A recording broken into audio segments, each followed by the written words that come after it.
MDH biryani મસાલા, પારંપરિક બિરયાનીનો અસલી સ્વાદ।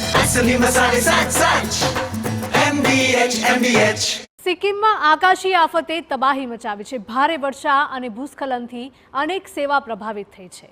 આ તબાહીના ભયાનક દ્રશ્યો સિક્કિમના જે સામે આવી રહ્યા છે, જ્યાં ભયાનક વરસાદ અને ભૂસ્ખલને ભારે વિનાશ વેર્યો છે। ભૂસ્ખલનને કારણે ઘણા રસ્તા પ્રભાવિત થયા, ત્યારે વહીવટીતંત્ર દ્વારા લોકોને અપીલ કરવામાં આવી છે કે પરિસ્થિતિ નિયંત્રણમાં ન આવે ત્યાં સુધી લોકો જે જગ્યા પર છે ત્યાં જ રહે।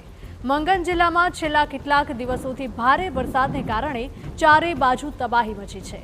સતત ભારે વરસાદ અને ભૂસ્ખલનના કારણે ઘણા રસ્તા બંધ થઈ ગયા હતા।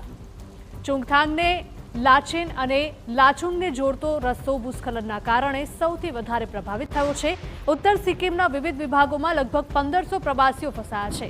ઉલ્લેખનીય છે કે ગત ગુરુવારે તસ્તી નદીમાં 11 પ્રવાસી સાથે એક વાહન તિસ્સા નદીમાં પડી ગયું હતું અને આ અકસ્માતમાં 11માંથી એક વ્યક્તિનું મોત નીપજ્યું છે, તો અન્ય 2 લોકો ઈજાગ્રસ્ત થયા છે, જ્યારે 8 લોકોની શોધખોળ શરૂ કરાઈ હતી, પરંતુ ભારે વરસાદના કારણે નદીના વધતા પાણીનું સ્તર વધતા તેમની શોધ બંધ કરવાની ફરજ પડી છે।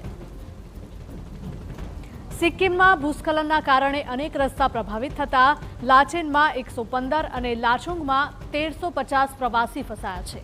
મળતી માહિતી મુજબ વરસાદના કારણે અનેક સેવા સ્થગિત કરવામાં આવી હતી, જેમાં વીજળી પુરવઠાથી લઈને પાણી સુધીની સેવા બંધ કરાઈ હતી।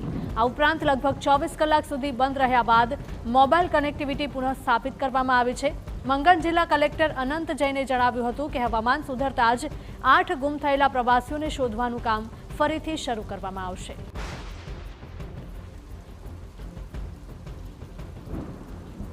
તો આસામમાં ભારે વરસાદ બાદ પૂર અને ભૂસ્ખલનની સ્થિતિ વણસી છે। અનેક વિસ્તારોમાં પૂરે ભારે તારાજી સર્જી છે, ત્યારે ગ્રામ્ય વિસ્તારોમાં અનેક લોકોના ઘર પાણીમાં ગરકાવ થયા છે। ભૂસ્ખલનમાં 5 લોકોના મૃત્યુ થયાની માહિતી સામે આવી છે। વરસાદના કારણે સ્થાનિક નદીઓમાં પૂરની સ્થિતિ ઊભી થઈ છે, તો વિવિધ ગામોના 10,000થી પણ વધારે લોકો પૂરથી અસરગ્રસ્ત થયા છે। 25 ગામોના 1,000થી પણ વધારે લોકો પૂરથી પ્રભાવિત થયા।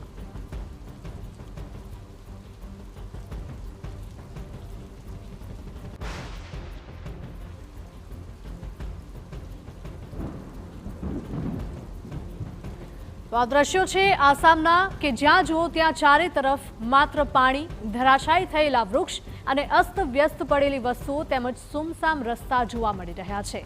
સ્થાનિકો ઘરની બહાર નીકળવાનું ટાળી રહ્યા છે, કારણ કે વરસાદના વિરામ બાદ પૂરનું પાણી ઓસરી નથી રહ્યું। તંત્ર કામે લાગ્યું છે। નદી કાંઠે ન જવા માટે સૂચના અપાઈ રહી છે, કારણ કે લગભગ તમામ નદીઓ ભયજનક સપાટી પાર કરી ચૂકી છે। નદીમાં પૂરની સ્થિતિ થતાં ઘરોમાં પાણી ઘૂસી રહ્યા છે, ઘર ડૂબી જતા લોકો બેઘર થયા છે। તો ક્યાં રહેવું, ક્યાં સૂવું, લોકોમાં મુશ્કેલી મુકાયા છે। આ સાથે જ તંત્ર દ્વારા ખડે પગે રહી કામગીરી કરાઈ રહી છે। ભારે વરસાદના કારણે અહીં રસ્તા પર પાણી ભરાઈ ગયા હતા, જેના કારણે વાહન ચાલકો પણ અટવાયા। जितने भी डाइके इस तरफ घर हैं, सब घर में पानी आ गया है। सबने अपने जीवन जंती है डाइक पर लगा दिए हैं, सबने गाड़ी अपने डाइक पर लगा दी है, तो यह समय उनके लिए बहुत दुविधापूर्ण होता है। कहाँ खाना बनाए, कहाँ रहें, कहाँ सोए, लेकिन सरकार है इसका ध्यान लेगी, कुछ कोई व्यवस्था करेगी उनके लिए, यही मेरी सरकार से मेरी आशा है। उससे बहुत ज़्यादा पानी डेंजर लेवल के ऊपर आ रहा है। ये एक ऐसी जगह है जहाँ हम जाके एक्सरसाइज करते थे, और सुरक्षा प्रशासन की दृष्टि से हम देख रहे हैं कि यहाँ पर बांस बांध के इसे बंद कर दिया गया है। तो अभी हम भी समाज सभी लोगों से यही अपील करेंगे कि जैसा कि ये डेंजर जोन पे आ रहा है, तो आप सभी गवर्नमेंट के सारे निर्देशों का पालन करते हुए अपनी जान को जोखिम में न डालें, अपनी सुरक्षा का ध्यान दें एवं सरकार की सहायता करें। તો ઉત્તર ભારતના દ્રશ્યો સામે આવી રહ્યા છે, કે જ્યાં વરસાદે ભારે તબાહી મચાવી છે। અહીંયા જ્યાં જુઓ ત્યાં બસ પાણી જ પાણી જોવા મળી રહ્યું છે। અમુક નીચાણવાળા વિસ્તારોમાં આવેલા મકાનો ડૂબી ગયા છે। લોકોને ક્યાં રહેવું, ક્યાં સૂવું, શું ખાવું પીવું, તે તમામ મુદ્દે લોકો હવે મુશ્કેલીમાં મુકાયા છે। લોકો પોતાનો જીવ બચાવવા માટે ગમે ત્યાં આશરો લેવા માટે પણ મજબૂર બન્યા છે। તો રસ્તા ઉપર વાહન ચાલકોને પણ હાલાકી ભોગવવાનો વારો આવ્યો છે। અનેક વાહનો તણાઈ ગયા છે, તો અનેક વાહનો વરસાદી પાણીમાં ડૂબી ગયા હોય તેવા પણ દ્રશ્યો સામે આવ્યા છે। જ્યાં જુઓ ત્યાં તબાહીનો જ મંજર અહીંયા જોવા મળી રહ્યો છે।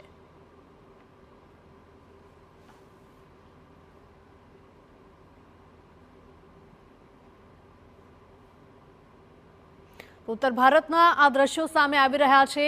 અનેક સ્થળોએ વરસાદી પાણી ભરાયેલા જોવા મળી રહ્યા છે અને હજુ પણ ખાસ કરીને નદી કિનારાના વિસ્તારો છે ત્યાં લોકોને ન જવા માટે પણ ખાસ સૂચના આપવામાં આવી છે, કારણ કે આ તમામ નદીઓ અહીંયા જે આવેલી છે તે ભયજનક સપાટી વટાવી ચૂકી છે, એટલે કે નદીઓમાં પણ ભારે પૂરની પરિસ્થિતિ જોવા મળી રહી છે. તો લોકો ક્યાં રહેવું, ક્યાં સૂવું, શું ખાવું અને શું પીવું તે મુદ્દે લોકો હવે પ્રશ્નાર્થ લગાવી રહ્યા છે. આ સાથે જ લોકોને ઘરમાં રહેવા પણ સૂચના આપવામાં આવી છે. અનેક એવા પણ પ્રવાસીઓ છે કે જ્યાં દૂરથી તે વિસ્તારમાં પહોંચ્યા હતા, પરંતુ અચાનક વરસાદ વરસવાના કારણે પ્રવાસીઓ પણ અહીંયા મોટી સંખ્યામાં ફસાયેલા છે. અમુક જગ્યાએ 1500 જેટલા પ્રવાસીઓ પણ ફસાયેલા છે, જેમને સુરક્ષિત સ્થળે રહેવા જ તંત્રએ સલાહ આપી છે. MDH કિચન કિંગ મસાલા રસોડામાં હોય તો આપણે કાંઈ પણ બનાવી શકીએ છીએ. રીંગણાનો ઓળો, બટેટા ફુલાવર, ભીંડી મસાલા અને બીજું ઘણું બધું. MDH